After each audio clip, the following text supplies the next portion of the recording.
Trying to add a handmade touch to that bottle of wine you bring into your next party, you are in the right place. And yes, this project is beginner friendly. Let's get started.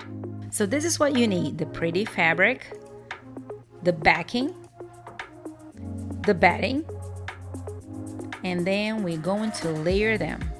Backing down, batting in the middle, and then the front fabric on top.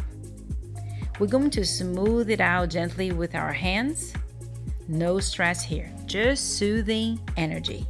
Now let's talk about pinning. I personally don't love pins, but for this long piece, I will use 3 to 4 pins just to keep it stable while quilting. It's sewing machine time and I'm using a variegated thread that is so adorable and a regular foot. My machine has a built-in even feed, but no walking foot is required for this project. Fantastic, right? And by the way, all the items that I'm using, I am listing everything in the description below.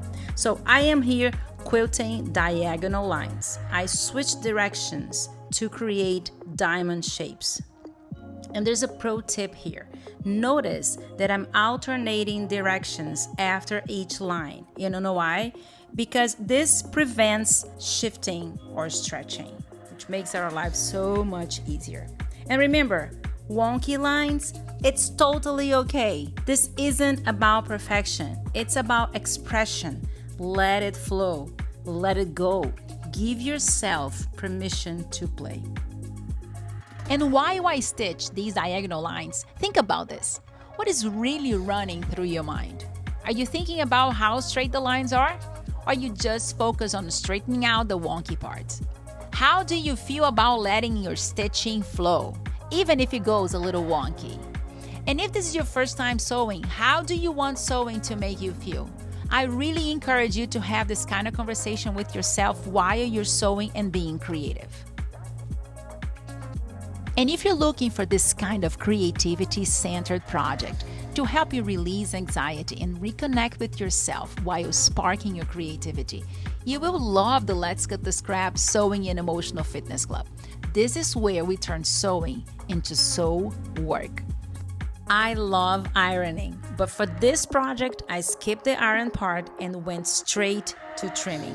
And guess what? I'm using my favorite tool ever, my SewTites magnetic cutting mat. Look how it locks my ruler in place even through thick layers. I highly recommend this cutting mat.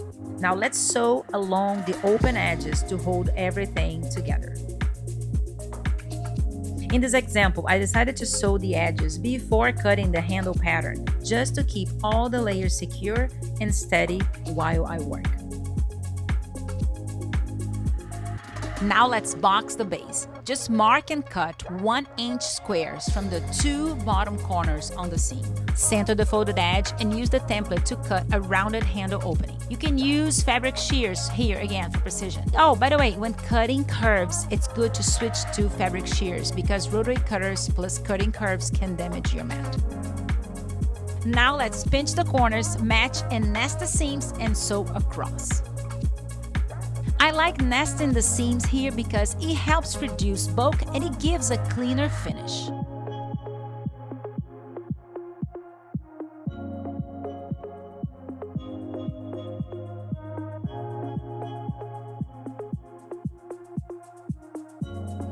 At this point, I'm trimming threads and I'm using the thread cutters to speed things up. It's honestly one of my favorite little tools.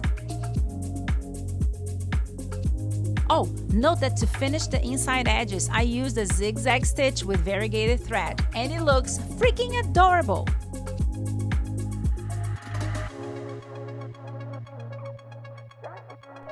Just one more fine-tuned trim with my beloved LD8 shears because details matter and these shears never disappoint.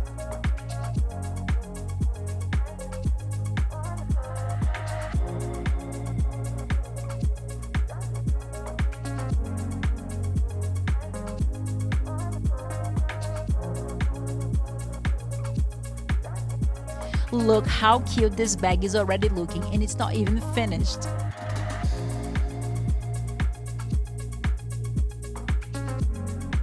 Now it's time to add the binding to the handle edges. I'm using pre-made binding for this step. Simple, quick, and it finishes the bag beautifully.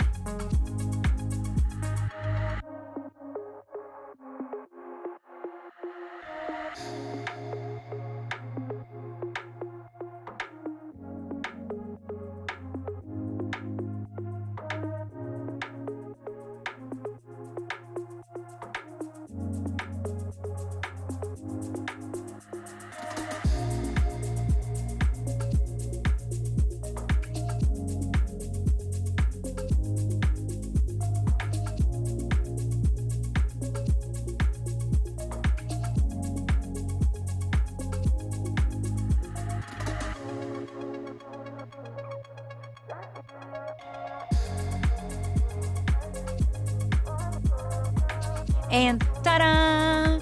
Your quilted wine bag is ready.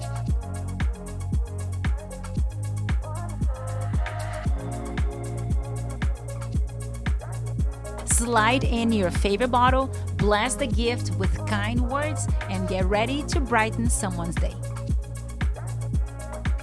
But most importantly, you just gave yourself the gift of time, creativity, and